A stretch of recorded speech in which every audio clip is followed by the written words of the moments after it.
Operation blue star एक military operation था जो जून 1984 में भारत सरकार द्वारा चलाया गया था। इसका उद्देश्य था पंजाब में आतंकवाद और अलगाववादियों के खालिस्तान आंदोलन को खत्म करना। लेकिन ये शुरू कैसे हुआ, ये जानने के लिए हमें इतिहास में थोड़ा पीछे झांकना होगा। 1970 के दशक में खालिस्तानी आंदोलन की शुरुआत हुई, जो एक अलग सिख राष्ट्र बनाने की मांग कर रहे थे। इस आंदोलन की अगुवाई कर रहे थे जनरल सिंह भिंडरनवाले और उनके समर्थक गोल्डन टेम्पल के अंदर बेस बनाकर हथियारों और गोला बारूदों का एक भारी जाखीरा जमा करने लगे, जहां से उन्होंने अपने उग्रवादी मिशन को अंजाम देना शुरू किया। धर्म के नाम पर हिंसा चरम पर पहुंचती जा रही थी।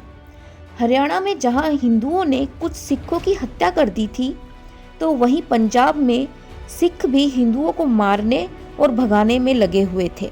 तत्कालीन प्रधानमंत्री श्रीमती इंदिरा गांधी ने इस बढ़ती हुई उग्रवादी गतिविधियों को देश की एकता के लिए खतरा माना। गोल्डन टेम्पल जैसा पवित्र धर्म स्थल अब उग्रवादियों के कंट्रोल में था। इसके लिए सरकार ने एक कदम उठाया, एक मिलिट्री ऑपरेशन चलाकर इस थ्रेट को खत्म करने का। भिंडरनवाले धर्म को हथियार बनाकर सिख नौजवानों में खालिस्तान की कट्टर सोच बो रहा था। भिंडरनवाले पर हमले का अर्थ था सिख समाज के एक बड़े समूह से टकराना, और इंदिरा गांधी ये बात अच्छे से जानती थी। इसीलिए इंदिरा गांधी भी कोई सख्त फैसले लेने से बचना चाहती थी।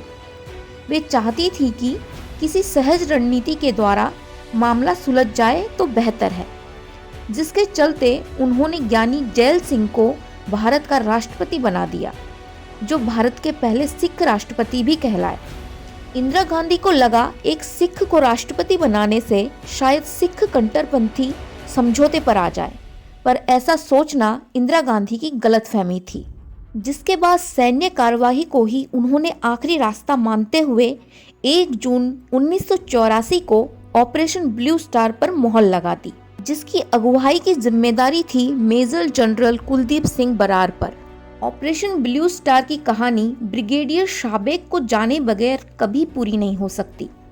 ब्रिगेडियर शाबेग भारतीय सेना के वे बहादुर सैन्य ऑफिसर थे जिन्होंने भारत की हर लड़ाई में भाग लिया, फिर चाहे वो वर्ल्ड वॉर 2 हो या 1947 और 1948 पाकिस्तानी दंगे, 1962 इंडो चाइना वॉर और 1965 और 1971 में हुई इंडो पाक वॉर, उन्होंने सब में भाग लिया। शाबेग सिंह वही थे जिन्होंने 1971 इंडो पाक वॉर में बांग्लादेश की मुक्ति वाहिनी को युद्ध की ट्रेनिंग दी थी। वे उस जमाने में भी परंपरावादी सिख नहीं हुआ करते थे। जब अंडरग्राउंड मिशन पर उन्हें जाना हुआ तो काम के तकाजे के अनुसार उन्होंने अपने केश तक कटवा दिए थे, जो किसी भी सिख के लिए बहुत बड़ी बात है। सैन्य सेवा के दौरान उन्हें सैन्य वित्तीय संबंधी घोटालों का पता चला, जिसके विरुद्ध उन्होंने आवाज उठाई, जो कि सेना के कुछ आला अधिकारियों को पसंद नहीं आई। जिसका परिणाम कहा जाता है कि ये हुआ कि शाबेग सिंह के रिटायरमेंट के मात्र 1 दिन पहले उन्हें नौकरी से बर्खास्त कर दिया गया। साथ ही उन पर कई सारे भ्रष्टाचार के झूठे केस भी लगा दिए गए। कई सालों तक वे केस लड़ते रहे और यहीं से उनके अंदर सरकार और सेना के विरुद्ध आक्रोश ने जन्म लिया और वे बदला लेने की मंशा से जनरल भिंडरनवाले के साथ शामिल हो गए। ब्रिगेडियर शाबेग सिंह भिंडरवाले की खालिस्तानी उग्रवादी संगठन का कमांडर इन चीफ था। गोल्डन टेम्पल को उसने एक किले में बदल दिया था।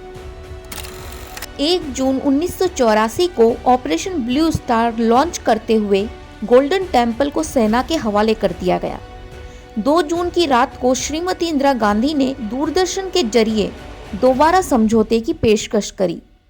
3 जून को पत्रकारों को गोल्डन टेम्पल से निकल जाने को बोल दिया गया।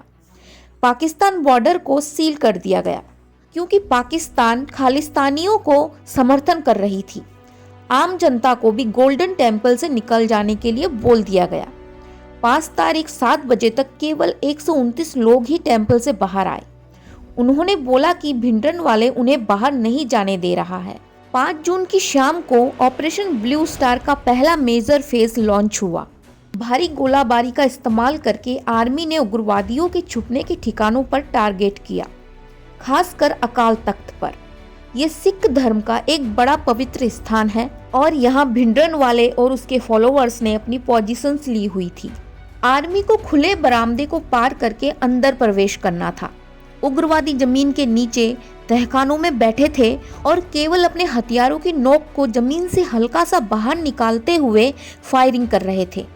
आर्मी सीधे उनके बंदूकों के निशाने पर थी। जो भी जवान अंदर जा रहे थे उन सबके पैर गोलियों का निशाना बन रहे थे। वे जमीन पर रेंग कर बरामदा पार करें और अंदर दाखिल हों, ये ऑप्शन भी उनके पास नहीं था, क्योंकि ऐसा करने का अर्थ ये होता कि गोलियां अब सीधे उनके सिर पर लगती। 5 जून की भीषण भिड़ंत के बाद भी कोई निर्णायक परिणाम जब नहीं दिखा, तब 6 जून को टैंक मंगवाए गए और भारी गोलाबारी टेम्पल पर की गई। देर रात भिंडरनवाले, साबेक सिंह और दूसरे उग्रवादी लीडर मारे गए और 7 जून को ऑपरेशन ब्लू स्टार सफलता के साथ समाप्त हुआ। टेम्पल से लाशों को हटवाने में और 2 दिन का समय लगा। श्रीमती गांधी को जब इसकी फोन पर खबर दी गई तो उनकी प्रतिक्रिया कुछ ऐसी थी, हे भगवान, ये क्या हुआ? मुझे तो बताया गया था कि इतनी ज्यादा मौतें नहीं होगी। श्रीमती इंदिरा गांधी ने इस ऑपरेशन की भनक तत्कालीन राष्ट्रपति ज्ञानी जेल सिंह को भी नहीं होने दी थी। अपनी आत्मकथा में ज्ञानी जेल सिंह बताते हैं कि उन्होंने इंदिरा गांधी को पंजाब में हो रहे उथल पुथल और भिंडरनवाले के मामले में कोई भी सख्त कदम उठाने से बार बार रोका था, पर इंदिरा ने उनकी बात नहीं मानी। उन्होंने ये भी जिक्र किया कि इंदिरा उन पर भरोसा नहीं करती थी। ये एक बहुत बड़ी बात थी, क्योंकि इंदिरा गांधी ने जिन्हें राष्ट्रपति बनाया, आखिर क्यों उसी पर भरोसा करना बंद कर दिया। इस बात की जानकारी इंदिरा गांधी के प्रधान सचिव पीसी अलेक्जेंडर ने अपनी किताब my year with Indira Gandhi में लिखते हुए बताई कि इंदिरा गांधी पंजाब से जुड़े हर मामलों को ज्ञानी जेल सिंह के साथ डिस्कस करती थी। यहाँ तक कि समझौते से जुड़ी गुप्त जानकारी भी ज्ञानी जेल सिंह को साझा किया करती थी। लेकिन उनको ऐसी जानकारी मिली कि राष्ट्रपति भवन से कुछ लोग ये बातें लीक कर रहे हैं, जिसके बाद उनका विश्वास ज्ञानी जेल सिंह से कम हो गया। भारत सरकार के मुताबिक लगभग 492 लोग मारे गए थे, जिसमें 83 आर्मी के जवान और 409 उग्रवादियों से जुड़े लोग थे। कई नॉन गवर्नमेंट सोर्सेज और सिख कम्युनिटीज के मुताबिक ये संख्या 5000 तक हो सकती है। इस मामले में ऑफिशियल और अनऑफिशियल संख्याओं के बीच काफी बड़ा अंतर है। ऑपरेशन ब्लू स्टार की सबसे बड़ी कीमत इंदिरा गांधी ने अपनी जान देकर चुकाई। 31 अक्टूबर 1984 को इंदिरा गांधी के सिख अंगरक्षकों ने गोली मारकर उनकी हत्या कर दी थी। ऑपरेशन ब्लू स्टार के बाद सिखों और कांग्रेस पार्टी के बीच दरार गहरा गई और कहीं ना कहीं 1984 के दुर्भाग्यपूर्ण दिल्ली दंगे भी ऑपरेशन ब्लू स्टार के रिएक्शन के रूप में सामने आए। बाद में यह भी माना गया कि अपने ही देश के लोगों के खिलाफ सैन्य अभियान ठीक नहीं था। मनमोहन सिंह की सरकार के समय भी गृह मंत्री पी चिदम्बरम ने नक्सली समस्या से निपटने के लिए सैन्य कार्रवाई की सलाह दी थी। इसे तत्कालीन जनरल वीके सिंह ने यह कहकर नकार दिया था कि फौज अपने लोगों के खिलाफ नहीं लड़ती, एक बार गलती कर चुके हैं, अब नहीं होगी। तो दोस्तों, ये था ऑपरेशन ब्लू स्टार, जिसमें हजारों लोगों ने अपनी जान गंवाई और ऑपरेशन के बाद भी हजारों लोगों ने इसकी कीमत जान देकर चुकाई। इस ऑपरेशन से भिंडरनवाले का खात्मा कर दिया गया, पर पंजाब से खालिस्तान की मांग और अलगाववादी उग्र सोच का अंत नहीं हुआ, बल्कि आज ये और भी भयानक रूप धारण कर चुका है। आपको क्या लगता है, operation blue star Indira Gandhi की एक बड़ी भूल थी या उस समय की ज़रूरत?